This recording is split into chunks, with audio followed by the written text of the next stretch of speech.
दोस्तों, आज का विषय इतिहास से जुड़ा है और समझना बहुत जरूरी भी। जब भारत आजाद हुआ तो उस समय मुसलमान दो विचारधाराओं में बंटे हुए थे।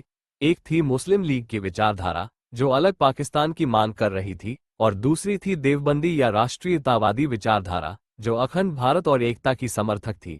आजादी के बाद जो मुसलमान भारत में रह गए, वे ज्यादातर उसी राष्ट्रीयतावादी और देवबंदी सोच से जुड़े थे। उनका मानना था कि भारत ही उनका असली घर है और इस मिट्टी में रहकर इसकी तरक्की में योगदान देना उनका फर्ज है। ये वही लोग थे जो जमीयत उलेमा ए हिंद और कांग्रेस की नीतियों के करीब थे। इनके लिए धर्म और देश दो अलग बातें थीं, लेकिन देशभक्ति सबका साझा धर्म था।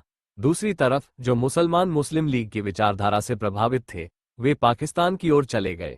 वे मानते थे कि मुसलमानों को अपना अलग राष्ट्र चाहिए जहां उनका शासन अपने हिसाब से चल सके। इसी कारण आज़ादी के बाद भारत में रहने वाले मुसलमानों और पाकिस्तान या बांग्लादेश में बसने वाले मुसलमानों के विचारों में बहुत बड़ा फर्क देखने को मिला। भारत के मुसलमानों ने लोकतंत्र, धर्मनिरपेक्षता और संविधान को स्वीकार किया। उन्होंने भारतीय संस्कृति और अपने मजहब दोनों को साथ लेकर चलना चुना।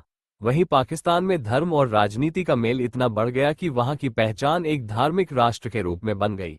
इसीलिए भारत के मुसलमानों की सोच आज भी अपेक्षाकृत उदार, लोकतांत्रिक और भारतीयता से भरी हुई है, जबकि पाकिस्तान और बांग्लादेश के मुसलमानों की पहचान धार्मिक राष्ट्रवाद के इर्द गिर्द घूमती रही है। संक्षेप में कहा जाए तो आज़ादी के बाद भारत में जो मुसलमान रहे, वे राष्ट्रीयतावादी और देवबंदी विचारधारा के अनुयायी थे। वहीं जो पाकिस्तान चले गए, वे मुस्लिम लीग की अलगाववादी विचारधारा के समर्थक थे।